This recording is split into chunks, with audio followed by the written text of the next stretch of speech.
واقعہ کربلا تاریخ کا دردناک واقعہ ہے۔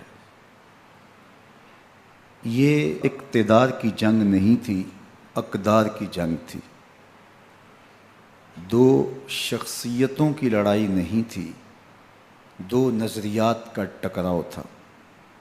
یہ حق اور باطل کا معرکہ تھا۔ یزید ظلم کا استعارہ ہے، حسین ابن علی امن کی علامت ہے۔ یزید جبر کا پتلا ہے، حسین صبر کا پیکر ہے۔ یزید اپنی بدطینت فطرت اور اپنی طبع ناہموار کے باعث دنیا پر ذلت و رسوائی، ظلم، جبر، جور و زیادتی کی علامت بن کے ابھرا، اور حسین ابن علی رضی اللہ تعالی عنہ حق و صداقت کا نشان بن کے ابھرا۔ کربلا کے تپتے ہوئے ریگزار میں حسینی اور یزیدی دو کردار سامنے آتے ہیں۔ اقبال نے کہا تھا، موسیٰ و فرعون و شبیر و یزید، ایند و قوت از حیات آید پدید، زندہ حق از قوت شبیری است، باطل آخر داغ حسرت میری است، سرخ رو عشق غیور از خون او، شوخی ای مصرع از مضمون او، تا قیامت قطع استبداد کر، موج خون او چمن ایجاد کر۔ یزید بہدل کی بیٹی محسون کا ناپاک بیٹا تھا، اور حسین محمد عربی کی بیٹی فاطمہ کا شہزادہ تھا۔ یزید دمشق کے اطراف میں سرجون اور جریر، اختل جیسے اوباشوں کے جھرمٹ میں پل کے جوان ہوا۔ حسین کے گھر کا دروازہ مسجد نبوی کے اندر کھلتا تھا۔ یزید نشے میں دھت ہو کر کے نمازیں چھوڑ دیتا تھا۔ حسین کی کربلا کے اندر بھی نماز تہجد قضا نہیں ہوئی۔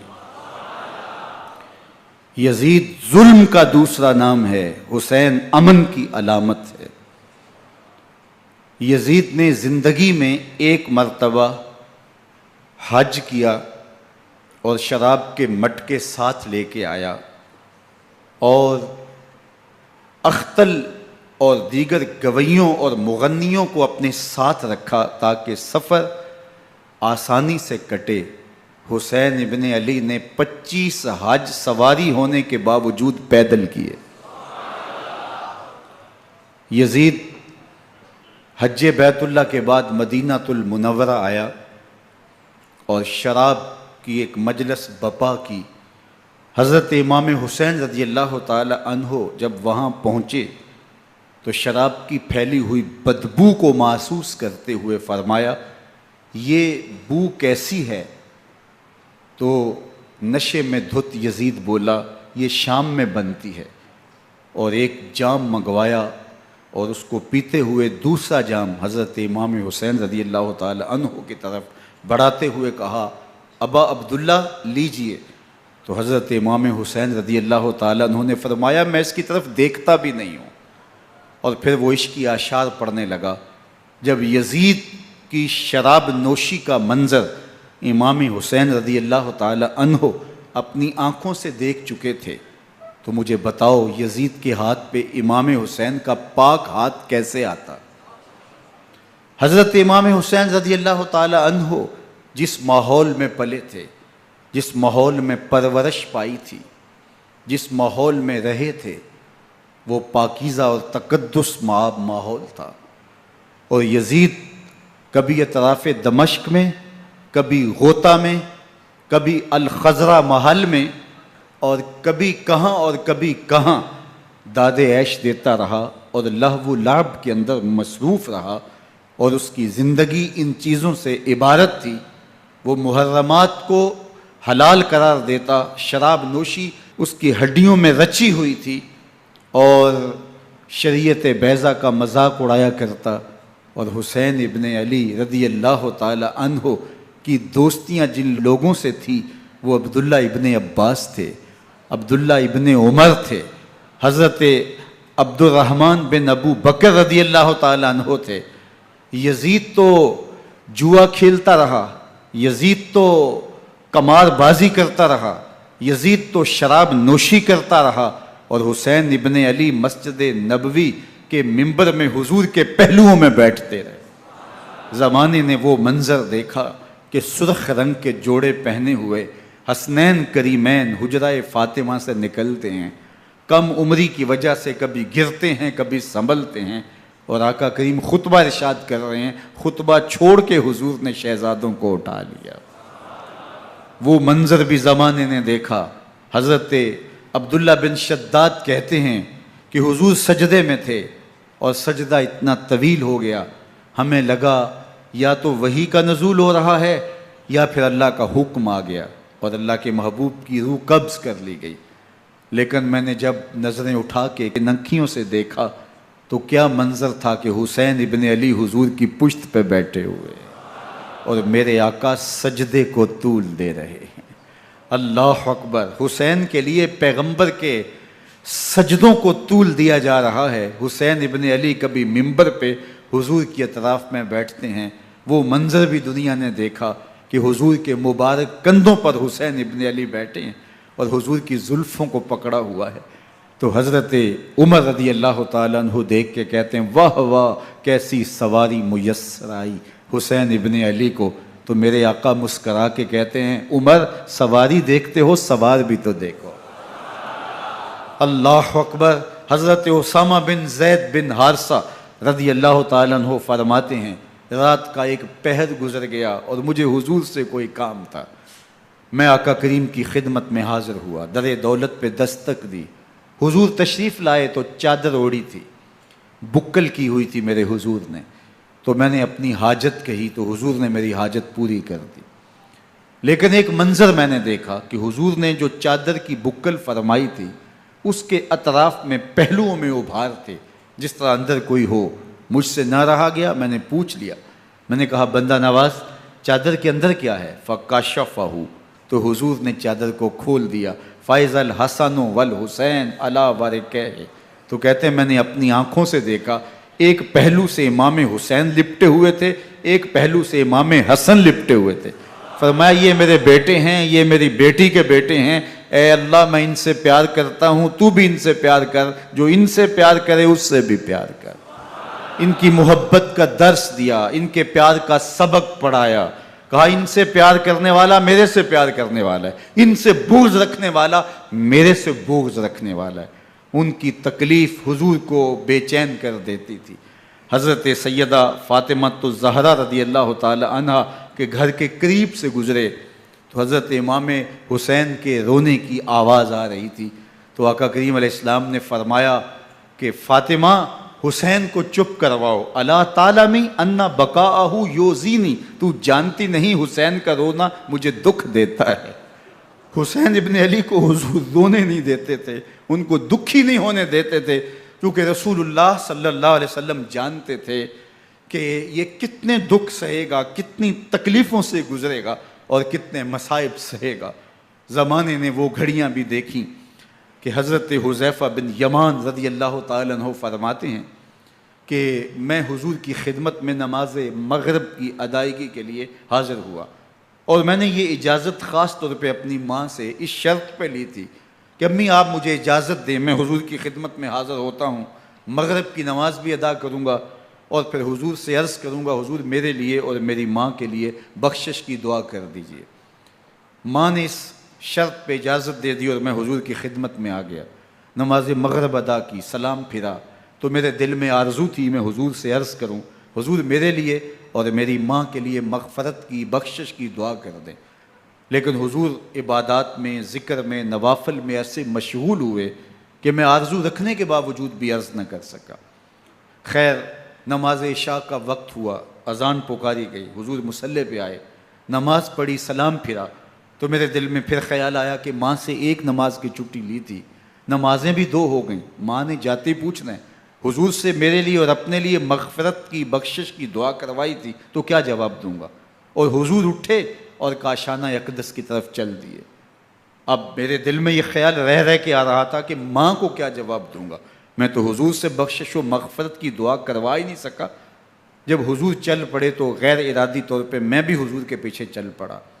چلنے میں تھوڑی سی رفتار تیز ہو گئی جس سے قدموں کی آہٹ پیدا ہوئی، تو جب آواز پیدا ہوئی تو حضور نے رخ پھیرے بغیر فرمایا من ھذا، میرے پیچھے پیچھے کون آ رہا ہے؟ پھر خود ہی کہا حذیفہ تو نہیں؟ تو میرا دل دھڑک رہا تھا، قلت نعم، میں نے کہا جی حضور میں حذیفہ ہوں۔ فرمایا ما حاجتک غفر اللہ لک ولامک، کیا کام ہے؟ اللہ تجھے بھی بخش دے، تیری ماں کو بھی بخش دے۔ اب جو کام تھا وہ جنبش لب سے پہلے ہی ہو گیا، یہاں تو لفظوں کا سہارا بھی نہیں لینا پڑتا، وہ بند لبوں کی بولیاں بھی سنتے ہیں۔ اقبال بولا ہے فروغت صبح آثار و دہور، چشم تو بی نندائے ما فی الصدور، تیری نظر تو سینوں کے چھپے راز بھی دیکھتی ہے۔ تو کہا ما حاجتوں کا غفر اللہ لک ولامک، اللہ تجھے بخش دے، تیری ماں کی بھی مغفرت کر دے، کیا کام ہے؟ اب جو کام تھا وہ تو ہو گیا۔ تو میرے حضور نے ارشاد فرمایا حذیفہ سنو، ابھی ایک فرشتہ آیا ہے جو اس سے قبل دھرتی پر پہلے کبھی نہیں آیا، آج پہلی مرتبہ اللہ سے اجازت لے کے 2 کام کرنے آیا ہے، ایک تو مجھے سلام کرنے آیا ہے اور دوسرا خوشخبری دینے آیا ہے کہ آپ کی بیٹی فاطمہ جنتی عورتوں کی سردار ہے اور حسن اور حسین جنتی جوانوں کے سردار۔ ایک طرف یزید ناپاک میسون کا پلیت بیٹا، اور ایک طرف محمد عربی کا نواسا، فاطمہ کے دودھ کا اثر، علی المرتضیٰ کے خون کی تاثیر، رسول اللہ صلی اللہ علیہ وسلم کے کندھوں پہ بیٹھنے والا۔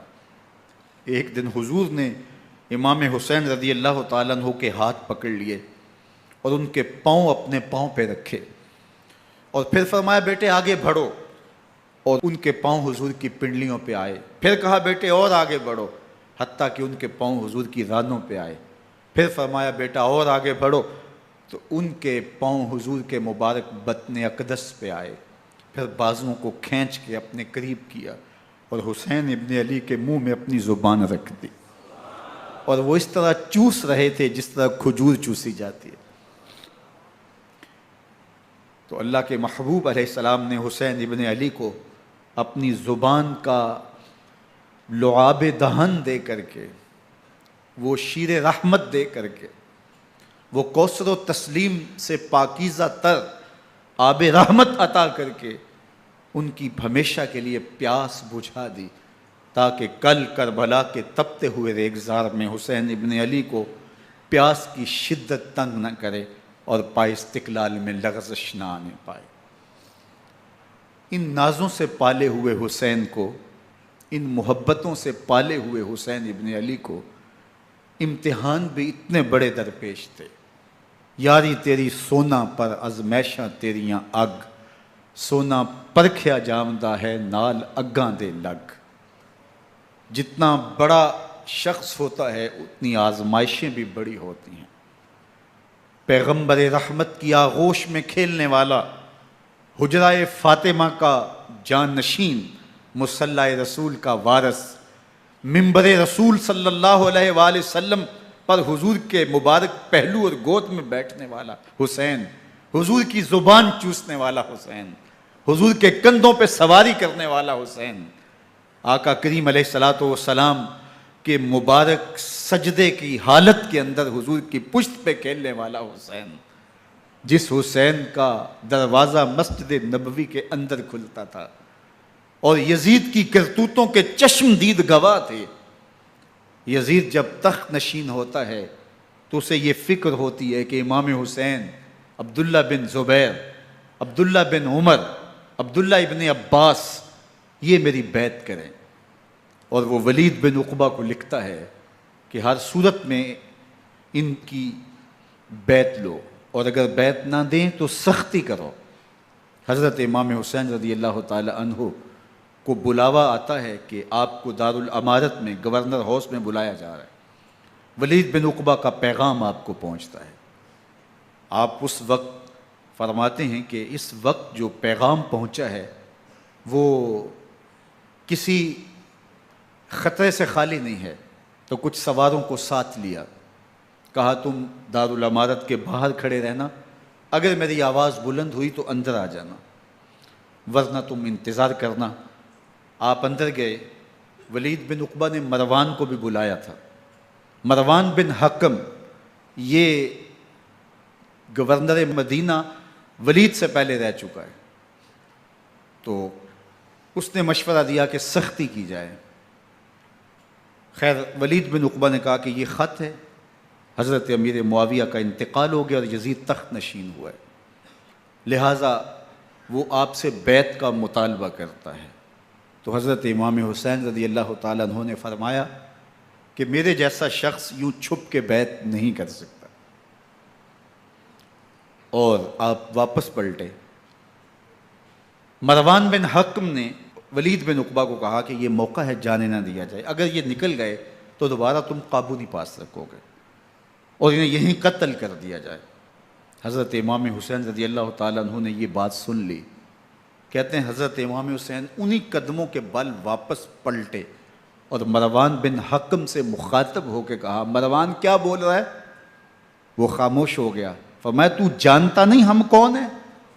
آنا حسین ابن علی ابن ابی طالب، میں حسین ہوں، میں علی کا بیٹا ہوں، ہمارے گھر میں قرآن اترتا رہا ہے، وحی کا نزول ہوتا رہا ہے، اور یزید فاسق ہے، فاجر ہے، مسلمانوں کا قاتل ہے اور شرابی ہے، میں ڈنکے کی چوٹ پہ یزید کی بیعت سے انکار کرتا ہوں۔ بس حیدری کچھار سے محمدی شیر نکل آیا ہے۔ اب اوسان خطا ہو گئے، راستہ چھوڑ دیا، واپس آئے، سیدہ زینب سے ملے، کہا مدینے کو چھوڑنا پڑے گا۔ کہا بھیا کیا ہوا؟ کہا یزید بیعت لینے پہ مصر ہے اور میں کسی صورت بھی بیعت نہیں کروں گا، رسول اللہ کا مدینہ ہمارے خون سے لالہ زار بنے گا، میں نہیں چاہتا کہ حضور کے شہر نور کی حرمت پامال ہو۔ دوستو وہ کیسا منظر ہوگا جب حسین ابن علی نے آخری حاضری حضور کے روضے پہ دی ہوگی۔ حاجی یا معتمر 10 دن کے لیے، 8 دن کے لیے، 20 دن کے لیے مدینہ المنورہ عارضی سکونت اختیار کرتا ہے، اور حضور کے روضہ انور سے، اس شہر نور سے، ان گلیوں سے، ان بام و در سے ایسا مانوس ہو جاتا ہے کہ جب واپس پلٹ رہا ہوتا ہے ان دعاؤں کے ساتھ کہ دوبارہ آنا بھی نصیب ہو، اور اسے لگتا ہے کہ میں دوبارہ بھی بلایا جاؤں گا، لیکن اس کے باوجود شہر حبیب چھوڑنا قیامت سے کم نہیں ہوتا۔ اعظم چشتی مرحوم آخری بار جب حضور کے روضہ انور پہ گئے تو بیمار تھے، ویل چیئر پہ تھے۔ باب بقی سے باہر نکلے تو خادم سے کہا کہ میری ویل چیئر پیچھے سے کھینچو تاکہ میرا رخ روضہ انور کی طرف رہے، اور وہ پیچھے سے کھینچتا چلا جا رہا ہے، اور جب باب مکہ سے پیچھے جنت البقیع کے قریب سے گنبد خضرا نگاہوں سے اوجل ہونے لگا تو اعظم چشتی مرحوم نے کہا، جان بدن سے نکلتی ہے اعظم، جان بدن سے نکلتی ہے اعظم، کوئی آسان ہے مدینے سے جدا ہونا، کوئی آسان ہے مدینے سے جدا ہونا۔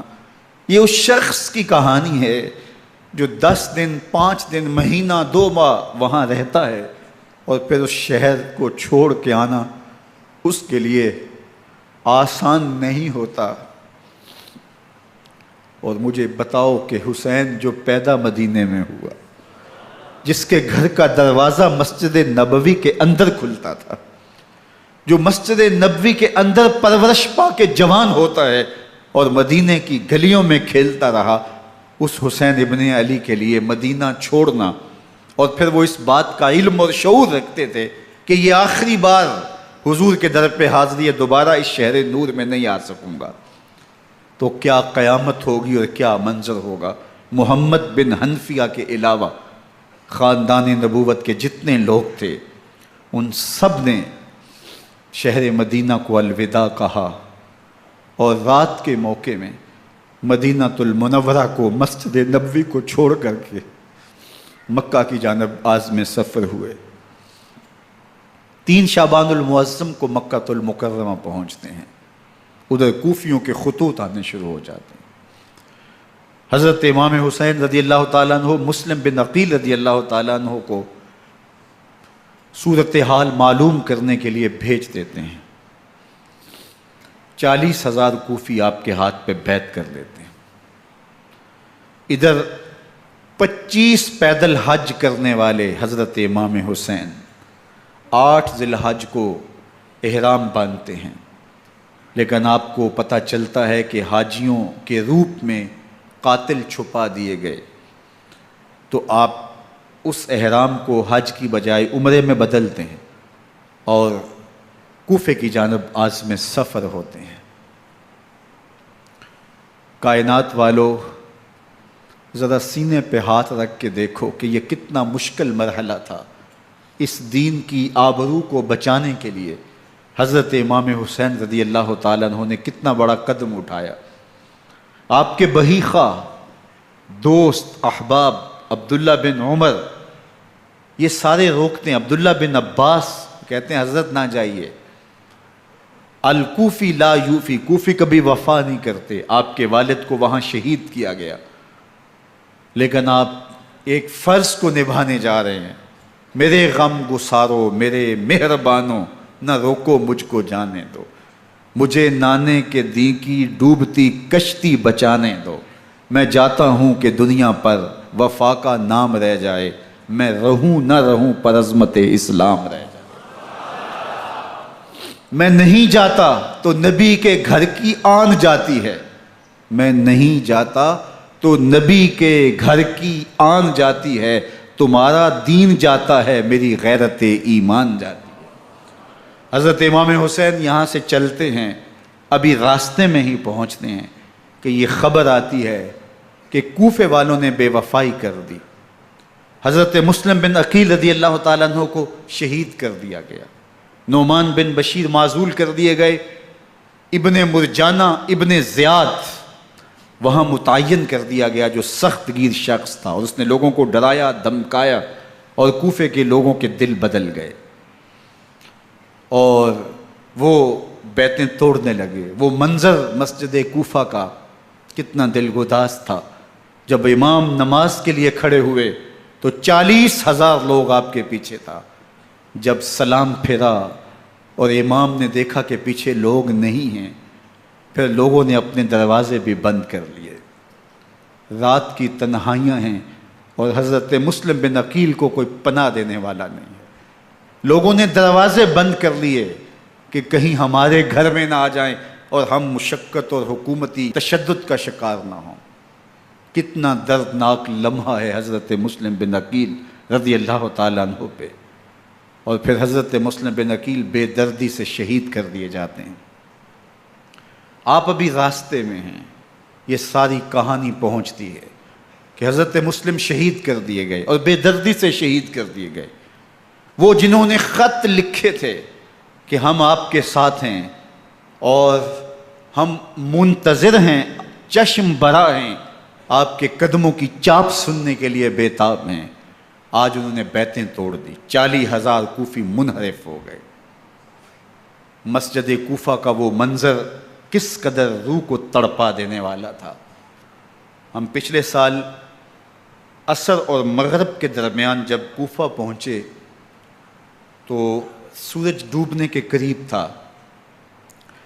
میں نے اپنی زندگی میں اتنا اداس موسم کہیں نہیں دیکھا جتنا اداس موسم کوفے میں دیکھا۔ ایسے لگتا تھا جس طرح کوفے کی آب و ہوا آج بھی شرمندہ ہے۔ جو مسلم بن عقیل اور خاندان نبوت کے ساتھ اہل کوفہ نے کیا، حضرت امام حسین رضی اللہ تعالیٰ عنہ کو ان کے بہی خواہوں نے، اعزاء نے، اقرباء نے، دوستوں نے، آوان و انصار نے، ساتھیوں نے کہا کہ حضرت حالات یکسر تبدیل ہو گئے، اب ہمیں مراجعت کر جانی چاہیے، واپس پلٹ جانا چاہیے۔ تو حضرت امام حسین کافی سوچ بچار میں رہے، پھر اس کے بعد آپ نے فیصلہ کیا کہ ہم آگے بڑھیں گے۔ دوستوں نے کہا کہ حضرت اگر آپ آگے بڑھیں گے تو ہمیں لگتا ہے کہ وہ آپ کے ساتھ سلوک اچھا نہیں کریں گے اور آپ بچوں کے سامنے پیاسے شہید کر دیے جائیں گے۔ تو حضرت امام حسین رضی اللہ تعالیٰ عنہ نے وہاں ایک خطبہ ارشاد فرمایا کہ لوگوں تم جو مجھے بتا رہے ہو مجھے اچھی طرح معلوم ہے، جو تم مجھے منظر پیش کر رہے ہو وہ میری نگاہوں میں ہے، اور جو کچھ ہونے والا ہے چشم تصور وہ منظر دیکھ رہی ہے۔ چونکہ حضرت امام حسین رضی اللہ تعالیٰ عنہ کی شہادت کی خبر حضرت امام حسین کے پیدا ہوتے ہی خاندان نبوت میں عام تھی۔ حضور علیہ الصلوۃ والسلام کو یہ بات جبریل امین نے آ کے بتائی تھی جب حسین ابن علی کے ساتھ حضور محبت کا اظہار کر رہے تھے، تو یہ جبریل امین نے آ کے کہا تھا حضور آپ کا یہ بیٹا ارض طف میں شہید کر دیا جائے گا، اور کربلا کی مٹی لا کے حضور کو دی اور ام سلمہ کو حضور نے عطا کر دی۔ حضرت ام سلمہ کہتی ہیں کہ ایک دن میں سوئی تو خواب دیکھا کہ حضور کے مبارک بال بکھرے ہوئے ہیں اور سخت پریشان ہیں، تو میں نے کہا کہ حضور آپ کی یہ کیا حالت ہے؟ وَبِيَدِهِ قَارُورَةٌ، اور حضور کے ہاتھ میں ایک شیشی ہے، فِيهَا دَمٌ، جس کے اندر خون ہے۔ تو میں نے کہا حضور یہ کیا؟ فرمایا میں قتل گاہ حسین سے آ رہا ہوں اور یہ حسین ابن علی کا خون ہے۔ تو کہا 10 محرم کا دن تھا، دوپہر کا یہ منظر تھا، میں کیلولہ کر کے اٹھی، جب میں نے دیکھا تو وہ شیشی جس میں کربلا کی مٹی رکھی تھی وہ خون بن چکی تھی۔ تو یہ خبر پہلے دی گئی تھی، یہ بتا دیا گیا تھا۔ فرمایا میرے دوستو جو تم مجھے بتاتے ہو میں اس سے بے خبر نہیں ہوں، یہ سب کچھ ہونے والا ہے، لیکن اس کے باوجود میں کیوں جا رہا ہوں؟ تو آپ کا ایک تاریخ ساز جملہ ہے جو کربلا کے فلسفے کو ہمارے سامنے رکھتا ہے کہ یہ اتنا بڑا امتحان کیوں دیا۔ حضرت امام حسین رضی اللہ تعالیٰ عنہ نے فرمایا وَلَكُمْ فِيَّ أُسْوَةٌ، میں اس لیے جا رہا ہوں قیامت تک ظلم، جبر اور ناانصافی کے خلاف کھڑے ہونے والوں کے لیے کوئی نمونہ تو ہو۔ میری زندگی قیامت تک ظلم، جبر اور استحصالی نظام کے خلاف کھڑے ہونے والوں کے لیے نمونہ ہے۔ تو حضرت امام حسین رضی اللہ تعالیٰ عنہ نے حق اور باطل کے درمیان ایک سرخ لکیر کھینچ دی اپنے خون سے۔ اب حق اور باطل کا امتیاز کرنا مشکل نہیں ہے، کوئی باطل پہ اڑا رہے تو الگ بات ہے، لیکن امتیاز کرنا مشکل نہیں ہے۔ حدود بالکل واضح کر دی۔ اقبال نے یہاں کتنی خوبصورتی کے ساتھ اس مضمون کو نبھایا۔ سرخ رو عشق غیور از خون او، شوخی این مصرع از مضمون او، تا قیامت قطع استبداد کر، موج خون او چمن ایجاد کر۔ ایک جہاں آباد کر دیا، حق اور باطل کی راہیں اجال دی۔ اب لوگوں کو یزید کا چہرہ پہچاننے میں دیر نہیں لگتی، وقت کے ہر یزید کا چہرہ آسانی سے پہچانا جا سکتا ہے۔ یہ معرفت زمانے کو کروائی کس نے؟ حسین ابن علی نے کروائی رضی اللہ تعالی عنہ۔ تو حضرت امام حسین نے فرمایا کہ جو میرے ساتھ ہونے والا ہے میں اچھی طرح جانتا ہوں، لیکن میں اس کے باوجود آگے بڑھوں گا۔ پھر بڑھے اور کربلا میں جا کے خیمہ زن ہو گئے۔ 7 محرم کو پانی بند کر دیا گیا۔ پانی بند ہوا تو کھانا بھی میسر نہیں تھا، لیکن ذکر پانی کا ہوتا ہے اس لیے کہ کھانے کے بغیر انسان کئی دن کاٹ لیتا ہے، لیکن پانی کے بغیر گزر نہیں ہوتی۔ تو فرات کی نہر سامنے اپنی موجوں کے ساتھ چمک رہی ہے، لیکن ایک قطرہ آب بھی آل رسول کو نہیں دیا جا رہا۔ کائنات کے اندر ایسے انوکھے امتحان بھی ہوتے ہیں۔ وارثوں ساقی کوثر کے، مالک ہوں حوض کوثر کے، اور بیٹے ہوں ساقی کوثر کے، اور آج ایک بوند پانی کی بھی میسر نہ ہو۔ صبر کا امتحان ہے، عزیمت کا امتحان ہے۔ حضرت امام حسین رضی اللہ تعالیٰ عنہ خیمہ زن ہو گئے۔ 3 دن تک پانی بند رہتا ہے۔ 9 محرم کو رات کی تنہائی میں حملہ آور ہونا چاہتے ہیں، لیکن آپ نے کہا کہ ہمیں اللہ کے حضور عبادت اور ذکر کے لیے وقت دیا جائے۔ ساری رات ذکر میں گزرتی ہے، عبادات میں گزرتی ہیں۔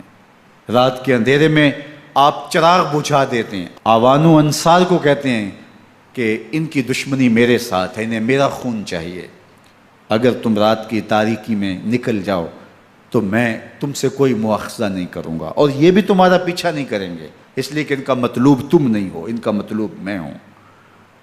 جب چراغ جلایا تو کوئی بھی نہیں گیا۔ مسلم بن نوسجہ کھڑے ہو کے کہتے ہیں حضرت اگر ہمارے بدن کو 70 بار کاٹا جائے اور جلایا جائے اور ہواؤں میں اڑا دیا جائے پھر بھی آپ کا ساتھ نہیں چھوڑیں گے۔ 70 سال کے بوڑھے ہیں حبیب بن مظاہر، کہتے ہیں حضرت آپ کو چھوڑ کے جائیں کہاں، آپ کو چھوڑ کے جائیں کہاں، کوئی ساتھ چھوڑنے کے لیے تیار نہیں ہے۔ پیاس ہے، سخت گرمی ہے، کربلا کا ماحول ہے، 72 افراد اور خاندان کی خواتین میدان کربلا میں خیمہ زن ہیں۔ دوسری طرف لشکر اعداء اشقیا 22,000 کی تعداد میں مقابلے میں، ایک روایت 30,000 کی ہے۔ ان صرف 72 پیاسے لوگوں کے لیے اتنے لوگوں کو جمع کرنے کا مقصد خوف زدہ کرنا تھا۔ شرط ہے کہ یا یزید کی بیعت کر لیں، محاصرے توڑ دیں گے، پانی دستیاب ہوگا، اعزاز و اکرام سے نوازا جائے گا، خزانوں کے منہ کھول دیے جائیں گے۔ لیکن حسین ابن علی کہتے تھے سب کچھ لٹ جائے گا، باطل کے ہاتھ پہ ہاتھ نہیں رکھوں گا۔ اللہ اکبر۔ اب صبح طلوع ہوتی ہے، عاشور کا دن چڑھتا ہے، سورج اپنی پوری تمازت کے ساتھ گرمی برسا رہا ہے۔ آج خاندان نبوت کا امتحان زمانے نے دیکھنا ہے۔ رسول اللہ کا لعاب چوسنے والا اس کے صبر کا آج امتحان ہے، حضور کے کندھوں پہ کھیلنے والے حسین کا آج امتحان ہے۔ اللہ اکبر۔ حسین ابن علی تمام حجت کرتے ہیں میں نے تمہارا کچھ نہیں بگاڑا، میں نے کسی کا خون نہیں کیا، میں نے کوئی زیادتی نہیں کی، تم کیوں میرے قتل کے در پہ ہو؟ تم جانتے نہیں میں کون ہوں؟ میں تمہارے نبی کا نواسا ہوں، رسول اللہ صلی اللہ علیہ وآلہ وسلم کے کندھوں پہ کھیلتا رہا ہوں، حضور کا لعاب چوستا رہا ہوں، اور میں بوسہ گاہے رسول صلی اللہ علیہ وآلہ وسلم ہوں۔ لیکن ان اشقیاء کے دل پر کوئی چیز اثر انداز نہیں ہوتی۔ ایک ہور ہے، اللہ اس کے دل میں نرمی ڈالتا ہے۔ پہلے تو امام حسین کو گھیر کے لے کر کے آتا ہے، لیکن بعد میں وہ قافلہ یزید سے قافلہ حسین کی طرف آ جاتا ہے۔ امام حسین فرماتے تو دنیا میں بھی ہو رہے، آخرت میں بھی ہو رہے، آزادی مل جاتی ہے۔ باقی 22,000 کا لشکر جرار امام حسین کے قتل کے در پہ ہے۔ پھر تاریخ نے خاندان نبوت کا وہ انوکھا امتحان دیکھا۔ حضرت امام حسین کے بچے بالخصوص خواتین پیاس کی شدت میں حلق خشک ہیں۔ حضرت سکینہ تڑپ کے اپنے باپ سے کہتی ہیں کہ مجھے 6 ماہ کے علی اصغر کی پیاس نہیں دیکھی جا رہی۔ بچے کو ہاتھوں پہ اٹھاتے ہیں اور نہر فرات کے کنارے پہنچ کے فرماتے ہیں اشقیاء سے مخاطب ہو کے تمہارا معاملہ میرے ساتھ ہے، اس 6 ماہ کے بچے نے تمہارا کچھ نہیں بگاڑا، اور چلو بھر کے اس کا حلق سیراب کرنا چاہتے ہیں۔ ایک 2 شاخہ تیر آتا ہے جو حضرت علی اصغر کے گلے کو چیر دیتا ہے۔ راوی لکھتے ہیں کہ وہ عام تیر نہیں تھا، جانوروں کو شکار کرنے کے لیے جو بڑے تیر ہوتے ہیں وہ 2 شاخہ تیر تھا۔ وہ گردن کو کاٹ دیتا ہے، خون بہنے لگتا ہے، گردن لٹک جاتی ہے۔ حضرت امام حسین وہ بہتا ہوا خون اپنے چلو میں لیتے ہیں اور آسمان کی طرف اچھال کے کہتے ہیں مالک حسین کی یہ قربانی بھی قبول فرما۔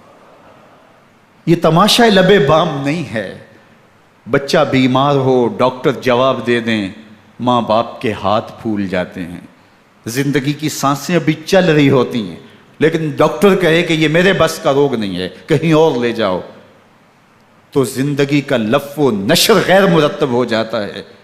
میں سلام پیش نہ کروں حسین ابن علی کو، 6 ماہ کا علی اصغر ہاتھوں میں دم توڑتا ہے، گردن لٹک جاتی ہے، خون بہہ رہا ہے، اب خیموں کی طرف بڑھ رہے ہیں، لیکن زبان پہ شکایت نہیں ہے، کہتے ہیں مالک حسین کی یہ قربانی قبول کر لے۔ اب خیموں کی طرف آنا، شہر بانوں ام رباب سیدہ زینب حضرت سکینہ سلام اللہ علیہا کا سامنا کوئی آسان کام نہیں تھا، لیکن حسین ابن علی آتے ہیں، شہزادے کو یہاں خیموں کے قریب رکھ کے کہتے ہیں کہ یہ حوض کوثر سے سیراب ہو گیا ہے۔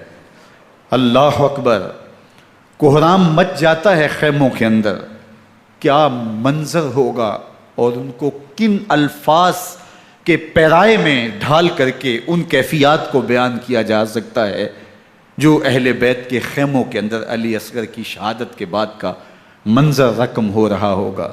اللہ اکبر، ادھر عشقیہ آوازیں دے رہے ہیں، مبارزت کے لیے پکار رہے ہیں۔ زمانے نے پھر وہ منظر بھی دیکھا کہ جوان بیٹے کو 18 سال کی کمائی حضرت امام حسین میدان عمل میں بھیج رہے ہیں۔ وہ علی اکبر جو حسین کا نور نظر ہے، آنکھوں کا قرار ہے، دل کی تسکین ہے۔ اور پھر حضرت علی اکبر جب گھوڑے کی زین سے فرش زمین پہ گرتے ہیں تو باپ کو آواز دیتے ہیں، اور حضرت امام حسین جو ہے وہ آگے جا کے بیٹے کی لاش اٹھاتے ہیں۔ اللہ اکبر، 18 سال کے بیٹے کی لاش کو کندھوں پہ اٹھا کے خیموں تک لاتے ہیں اور ہاتھ پھیلا کے کہتے ہیں مالک حسین کی یہ قربانی بھی قبول فرما۔ کبھی قاسم بن حسن کی لاش اٹھا کے لاتے ہیں، کبھی اون و محمد کی لاشیں اٹھا کے لاتے ہیں، بتیجوں کی، بھانجوں کی، بھائی عباس کے کٹے ہوئے بازو اور زخموں سے چھدا ہوا لاشا۔ کیا کیا قیامتیں تھیں جو اس کربلا کے ایک میدان کے اندر نہیں توڑی گئیں۔ حضرت امام حسین پر دکھ پہ دکھ، تکلیفوں پہ تکلیفیں، اب 71 لاشیں اٹھا کے خیموں تک پہنچا چکے، اور ادھر مبارزت کی دعوت دی جا رہی، آؤ میدان عمل میں آؤ، اب دیر کیوں کر رہے ہو۔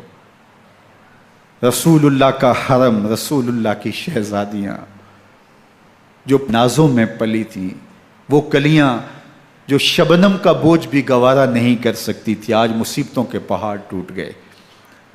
حضرت امام حسین کبھی شہربانوں کو، کبھی ام رباب کو دلاسا دیتے ہیں، کبھی حضرت زینب کو کہتے ہیں۔ حضرت زینب کربلا کے اس میدان کے اندر بڑے حوصلے کے ساتھ اپنے بھائی کے ساتھ کھڑی رہی، اپنے 2 بیٹے راہ خدا میں پیش کیے، ان کی لاشیں وصول کی، لیکن زینب جس جرأت کے ساتھ، جس پامردی کے ساتھ اس سارے منظر کو حوصلے کے ساتھ سہتی رہی، وہ یقیناً حوصلہ سیدہ زینب سلام اللہ علیہا کا ہی ہے۔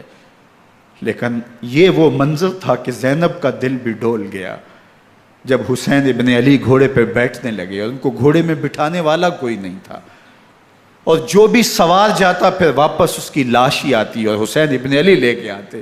آج حسین ابن علی جا رہے ہیں، زندگی کا سارا سرمایہ لٹ رہا ہے، حضرت زینب سلام اللہ علیہا سنبھل نہیں رہی۔ حضرت امام رضی اللہ تعالیٰ عنہ اٹھے اور آپ نے حضرت زینب کو صبر کی تلقین کی اور کہا کہ صبر ہی بہترین ذریعہ ہے اور اللہ کی قربت کا ایک بہترین سبب ہے، اور ان کو صبر کی تلقین کرتے ہوئے فرمایا کہ میرے بعد تم نے اس ذمہ داری کو سنبھالنا ہے، اور ان مخدرات اسلام کی، ان شہزادیوں کے پردے کی تم نے حفاظت کرنی ہے۔ اور پھر گھوڑے کی زین کس کے امام حسین لشکر اشقیاء کی طرف بڑھتے ہیں۔ اب خیموں سے سسکیوں کی آواز آ رہی ہے، ان کا سردار، ان کا تاجدار آج سب کو چھوڑ کے کربلا کے میدان کی طرف بڑھ رہا ہے۔ جرم کیا کیا، قصور کیا کیا، اس نے کیا زیادتی کی کہ آج نیزوں اور انیوں کے مقابلے میں 22,000 کا لشکر حضرت امام حسین پہ ٹوٹ پڑتا ہے۔ آپ پھر تمام حجت کرتے ہیں میں نے کسی کو قتل نہیں کیا، خون ناحق نہیں بہایا، میرے خون کے درپے کیوں ہو، اپنی آخرت کیوں برباد کرتے ہو، تم جانتے نہیں میں کون ہوں، میں تمہارے نبی کا نواسا ہوں۔ لیکن ابن زیاد کہتا ہے مقابلے میں آؤ۔ پھر حضرت امام حسین رضی اللہ تعالیٰ عنہ مقابلے میں آتے ہیں، اور جب گھوڑے کو ایڑ لگا کے دشمن اشقیاء پہ ٹوٹتے ہیں تو پھر ایسا منظر ہوتا ہے کہ وہ بھیڑ بکریوں کی طرح آگے بھاگتے ہیں۔ 71 زخم کلیجے پہ لیے شجاعت کا یہ پیکر جب میدان میں آتا ہے، آواز آتی، یہ کون ذی وقار ہے، بلا کا شاہ سوار ہے، لباس ہے پھٹا ہوا غبار سے اٹا ہوا، تمام جسم نازنی چھدا ہوا کٹا ہوا، یہ نبی کا نور عین ہے، یہ بالیقین حسین ہے، یہ حسین ابن علی ہے رضی اللہ تعالیٰ عنہ۔ پھر چاند بادلوں میں گھر جاتا ہے، شامی غنڈے تیر برساتے ہیں، تلواروں سے آپ کے بدن پر ضربیں لگاتے ہیں اور نیزوں سے آپ کے بدن کو پرو دیتے ہیں۔ جب آپ کا پیراہن بعد میں اتارا گیا تو آپ کے پیراہن میں 122 سوراخ تیروں کے تھے، 33 زخم تلواروں کے اور 34 گھاؤ نیزوں کے تھے۔ جب گھوڑے کی زین سے فرش زمین پر آئے، بدن چھلنی تھا، زخم زخم سے خون بہہ رہا تھا، 3 دن کا پیاسا حسین، اللہ اکبر، بدن زخموں سے چور، 71 لاشیں کلیجے پہ لیے، مخدرات اسلام کے پردے کا خیال دل میں الگ ہے، لیکن گھوڑے کی زین سے جب فرش زمین پہ امام حسین آتے ہیں، زبان پہ ہائے نہیں، نالا و شیون نہیں، چیخ و پکار نہیں، آتے ہی پیشانی سجدے میں رکھتے ہیں اور پکارتے ہیں اللہم ردن بقضائک وصبرن علی بلائک تسلیما لامرک سبحان ربی العالی۔ مالک گھر لٹا کے، بچے لٹا کے، خاندان سب کچھ قربان کر کے، اپنے بدن کو زخموں سے چھلنی کروا کے، تیروں اور نیزوں کی انیوں سے اپنے آپ کو زخمی کروا کے، تیرے حضور سر جھکا کے یہ اقرار کرتا ہوں کہ حسین تیری تقدیر پہ راضی ہے، مالک تو بھی بتا، تو بھی حسین پہ راضی ہوا ہے کہ نہیں ہوا۔ آواز آ رہی ہے، اس پیاسے پر علی شیر خدا کو ناز ہے، اس نواسے پر محمد مصطفیٰ کو ناز ہے۔ اوروں نے بھی سجدے کیے پر اس کا عجب انداز ہے، اس نے وہ سجدہ کیا جس پر خدا کو ناز۔ حسین ابن علی رضی اللہ تعالیٰ عنہ کا سر انور دست قاتل نے تب کاٹا جب وہ سجدے میں جھکا ہوا تھا۔ یزید نے کہا میں بیعت لوں گا، امام حسین نے کہا کبھی بھی نہیں دوں گا، یہ سر کٹ سکتا ہے جھک نہیں سکتا۔ سر کاٹ کے نیزے کی نوک پہ چڑھا دیا گیا اور یہ اس بات کا اعلان تھا کہ ہم جیت گئے اور حسینی ہار گئے، اور لشکر یزید میں غوغا مچ گیا، نقارے بجنے لگے کہ ہم جیت گئے، دیکھو امام حسین شہید کر دیے گئے، اور سر کاٹ کے نیزے کی نوک پہ چڑھایا گیا۔ لیکن لشکر یزید سے ہی آواز آئی یہ کیسا سر ہے جو کٹ کے بھی سر بلندی ہے، کٹ گیا ہے پھر بھی اونچا ہے، اللہ اکبر، یہ سر سجدے میں کٹا ہے، رب کے حضور عبادت کی حالت میں کٹا ہے۔ حسین آج بھی سجدے میں ہے، اللہ اکبر، حسین آج بھی سجدے میں ہے، بلکہ کٹے ہوئے سر کا رخ زمین کی جانب تھا اور کٹی گردن آسمان کی طرف، یوں نیزے پہ پرویا گیا۔ اللہ اکبر، ایک شاعر نے نقشہ کھینچا، بآنکھ سر نیزے پہ اور سوئے زمین ہے روح، یعنی سجدہ ثانی کی ہے آرزو۔ رکعت کے 2 سجدے ہوتے ہیں، ابھی ایک سجدہ ہوا تھا کہ دست قاتل نے سر کاٹ دیا، کہا حسین کی پیشانی میں دوسرے سجدے کی تمنا مچل رہی ہے۔ یہ تھا حسین ابن علی کا سجدہ، ساری زندگی رب کے حضور سجدہ قضا نہیں ہونے دیا۔ آج پانی نہیں ہے، اللہ اکبر، آج تیمم کر لیتے ہیں، آج اپنے خون کو اوڑھ کر کے حسین نے اپنی پیشانی اپنے مالک کے حضور جھکا کر کے عظیمت کی وہ انوکھی داستان رقم کر دی کہ صدیاں گزرنے کے باوجود بھی ان کی یادوں کے چراغ روشن ہیں۔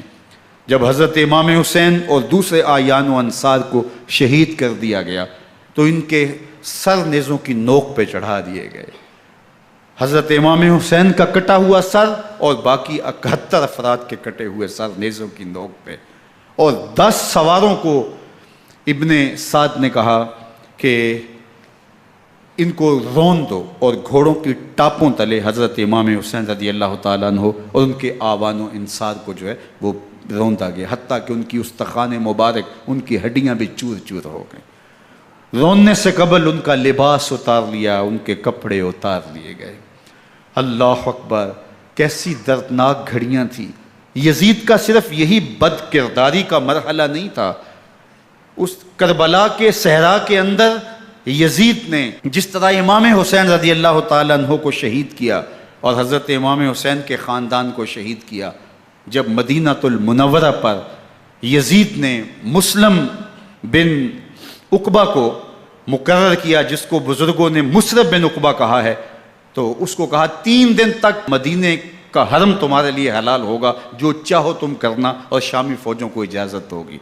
تو وہاں بھی انہوں نے 10,000 تابعین اور 700 صحابہ کو شہید کیا۔ حضرت ابو سعید خدری رضی اللہ تعالیٰ عنہ گھر سے باہر نکلے، کافی بوڑھے ہو چکے تھے، تو انہوں نے حضرت ابو سعید خدری کو پکڑ لیا، کہا تم کون ہو؟ کہا مجھے ابو سعید خدری کہتے ہیں۔ تو کہا ہاں تمہارا نام سنا ہے، اور داڑھی سے پکڑ کے کھینچا اور کہا کہ ہے تمہارے پاس جو ہمیں دو؟ تو کہا کہ میرے پاس تو کچھ بھی نہیں، میں تو فقیر آدمی ہوں۔ تو ان کے گھر ان کو لے گئے، تو 2 کبوتر رکھے تھے حضرت ابو سعید خدری نے، تو وہ کبوتر لوٹ کے لے گئے۔ اللہ اکبر۔ حضرت ابن سنان رضی اللہ تعالیٰ عنہ کو، جو حضور کے علم بردار تھے فتح مکہ کے دن، ان کو ستو پہلے پلائے اور پھر ان کی گردن کاٹی گئی، اور کہا یہ ہے وہ ستو جو تم زندگی میں آخری بار پیو گے۔ ایک گھر میں داخل ہوئی شامی فوج، تو ایک خاتون کے ابھی ابھی بچہ پیدا ہوا تھا، اور قابلہ نے، دائیہ نے، وہ بچہ ماں کی چھاتی پہ لٹایا، اور وہ ماں کا پہلا دودھ پی رہا تھا۔ تو یہ جا کے کہنے لگے نکالو تمہارے پاس جو کچھ ہے۔ تو اس خاتون نے کہا تم جانتے ہو یہ بچہ کون ہے؟ تو انہوں نے کہا ہم نہیں جانتے۔ کہا یہ حضرت ابن ابی کبشہ انماری رضی اللہ تعالیٰ عنہ کا بچہ ہے، اور یہ وہ صحابی ہیں کہ جو بیت الشجرہ کے موقع پہ حضور کے ہاتھ پہ بیعت کرتے ہیں۔ انہوں نے اس چیز کا لحاظ نہ کیا کہ جو کچھ ہے وہ ہمیں دو، ورنہ تیرے بچے کو نہیں چھوڑیں گے۔ تو ماں بچے سے مخاطب ہو کے کہتی ہے، ابھی بچہ پیدا ہوا ہے اور ماں سے پہلا دودھ پی رہا ہے، کہ بیٹے اگر میرے پاس کچھ ہوتا، وہ قیمتی سے قیمتی چیز بھی ہوتی، تیری جان کے لیے قربان کرتی، لیکن اس وقت میرے پاس کچھ ہے نہیں۔ تو ایک شکی آگے بڑھا اور بچے کو ایک ٹانگ سے پکڑ کے کھینچ کے دیوار کے ساتھ پٹک کے مارا، جس سے دماغ کا بھیجا نکل گیا۔ کیا کیا زیادتیاں نہیں کی۔ 700 صحابہ حرہ کے واقعہ میں شہید کیے یزید نے، اور 10,000 تابعین شہید کیے۔ مسجد نبوی میں ممبر رسول کے ساتھ گھوڑے باندھے، اور وہ ممبر رسول اور مصلی رسول کے قریب لید کرتے رہے۔ حضرت سعید عبد المسیب فرماتے ہیں میں نابینا تھا اور حضور کے روضہ انور کے پاس بیٹھا تھا، اور یزید کے سپاہی آتے، جو بھی مسجد میں نظر آتا پکڑ کے لے جاتے، مجھے نابینا سمجھ کے چھوڑ دیتے، لیکن میں پریشان تھا کہ ظہر کا وقت ہوگا، عصر کا وقت ہوگا، مغرب عشاء کا وقت ہوگا، نہ اذان، نہ اقامت، نہ جماعت، تو کیسے مجھے پتہ چلے گا کہ نماز کا وقت ہو گیا، اور کیسی میری نمازوں کا کیا بنے گا؟ میں اس فکر میں بیٹھا تھا۔ لم ازل اسمع الاذان والاقامت من قبر رسول اللہ صلی اللہ علیہ وآلہ وسلم۔ فرماتے ہیں جب بھی پھر نماز کا وقت آیا، گنبد خضرا سے اذان کی بھی آواز آئی، اقامت کی بھی آواز آئی۔ 3 دن تک مسجد نبوی کے اندر گھوڑے بندے رہے، اور مدینہ کی حرمت پامال کی۔ مدینہ کے گھروں کے اندر یہ بدکماش داخل ہوئے، اور جو بدکاریاں انہوں نے کی، کلیجہ منہ کو آتا ہے۔ 1002 شیزائیں ان بدکاروں کی بدکاریوں کی وجہ سے کنواری حالت کے اندر حاملہ ہوئی۔ 3 دن تک مدینے کا حرم انہوں نے پامال کیا، اور پھر مکہ المکرمہ میں کعبۃ اللہ پر گولے برسائے، اور کعبہ کا غلاف جل گیا۔ وہ تو یزید مر گیا، اور حضرت عبداللہ ابن زبیر رضی اللہ تعالیٰ عنہ نے اپنی خلافت کا اعلان کیا۔ یزید کے یہ کرتوت تھے، ادھر اہل مدینہ کو ستایا، ادھر اہل مکہ کو ستایا، اور رسول اللہ صلی اللہ علیہ وسلم کے خانوادے کی بے حرمتی اور توہین کی۔ نہ صرف انہیں قتل کیا گیا، ان کی لاشوں پہ گھوڑے دوڑائے۔ ابن سعد اور شمر جو ہے وہ خیموں میں داخل ہوا، اور مخدرات اسلام کی چادریں چھیننے کی کوشش کی۔ حضرت زینب سلام اللہ علیہ نے مخاطب ہو کے کہا ہمارے چہرے کے رکھوالے چلے گئے ہیں، ظالم تو خیال نہیں کرتا ہم رسول اللہ کی بیٹیاں ہیں۔ حضرت شہربانو، حضرت زین العابدین اور حضرت زینب سلام اللہ علیہم، ان تینوں کو ایک اونٹ پہ باندھا گیا، اور باقی اونٹوں پہ باقی سادات کو، حضور کی شہزادیوں کو باندھا گیا، رسیوں میں جکڑا گیا، اور اونٹوں پہ باندھ کر کے کوفے کی جانب آگے آگے شہیدوں کے سر چل رہے ہیں، اور پیچھے یہ قافلہ چل رہا ہے۔ اور جب یہ قافلہ وہاں سے گزرا جہاں لاشیں پڑی تھیں، امام زین العابدین 14 سال کے تھے اور بیمار تھے، اور ان کا حوصلہ نہ ہوا، وہاں غشی ان کے اوپر آنے لگی، اور وہ منظر ابن کثیر نے، باقی لوگوں سب نے لکھا ہے کہ پھر جب ان کی یہ حالت ہوئی تو پھر سیدہ زینب سلام اللہ علیہ، جنہوں نے ابھی تک بڑے حوصلے کے ساتھ ساری مشکلات کا مقابلہ کیا تھا، اب ان کے بندن ٹوٹ گئے اور آنکھوں سے آنسو بہنے لگے، اور سیدہ زینب نے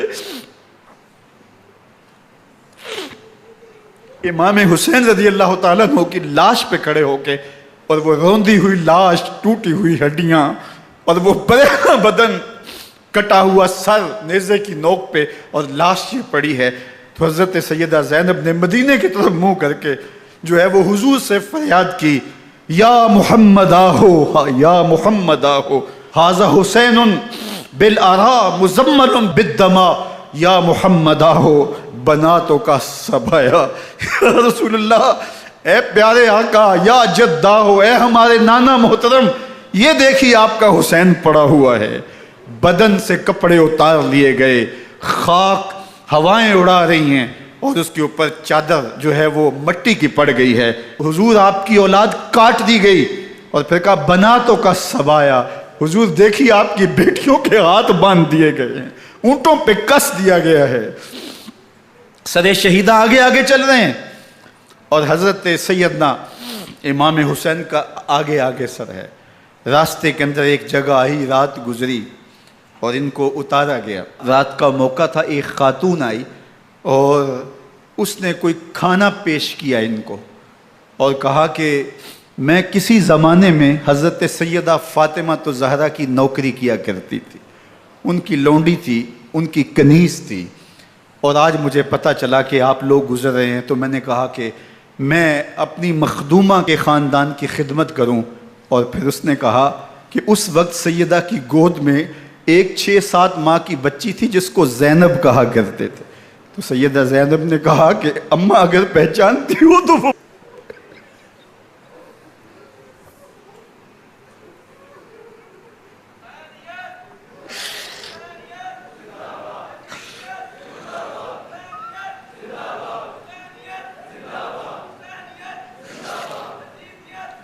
یہ تاراج اور لٹا ہوا کارواں پھر وہاں سے کوفے میں کیسے پہنچا، اور کوفے کے اندر سیدہ زینب سلام اللہ علیہا نے وہ یزید کے دربار میں، ابن زیاد کے دربار میں وہ جرأت آمیز جو باتیں کہیں، اللہ اکبر، زینب کی زبان میں علی کی خطابت بول رہی تھی، اور پھر دشمن اور دوست سارے رونے لگے، اور وہ کیا دل گداز منظر تھے۔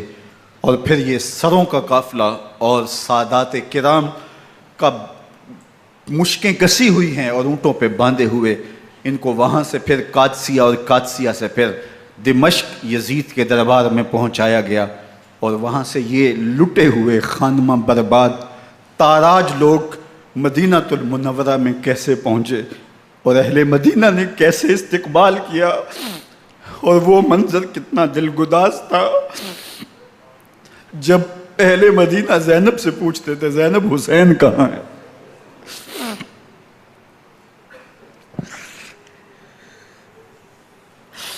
بے مروت بے وفا تیرا بھی کیا افسانہ ہے، جس نے اپنی ہی شمع کو گل کیا تو وہ پروانہ ہے۔ اپنے پیغمبر کے شہزادوں کو اور اپنے پیغمبر کی شہزادیوں کو جو دکھ اس امت نے دیے، یہ کائنات کی ایک انوکھی داستان ہے۔ اللہ ہمیں اسوہ شبیری پہ عمل کی توفیق عطا کرے اور ان کے نقوش پاک کی برکتیں دے، اہل بیت کی محبت ہماری روحوں میں جذب کر دے، اور جس عظیمت کے ساتھ، جس حوصلے کے ساتھ انہوں نے دکھوں کو جھیلا، جو دہکتی آگ کے شعلوں پہ سویا وہ حسین، جو جواں بیٹے کی میت پر نہ رویا وہ حسین، جس نے سب کچھ کھو کے کچھ نہ کھویا وہ حسین، مرتبہ اسلام کا جس نے دوبالا کر دیا، خون نے جس کے دو عالم میں اجالا کر دیا، جو کہ سوزے غم کو سانچے میں خوشی کے ڈھال کے مسکرایا موت کی آنکھوں میں آنکھیں ڈال کے۔ اے حسین ابن علی تم پر سلام، نازش آل نبی تم پر سلام۔ ذرا میرے ساتھ یہ پڑھ لیجئے، اے حسین ابن علی تم پر سلام،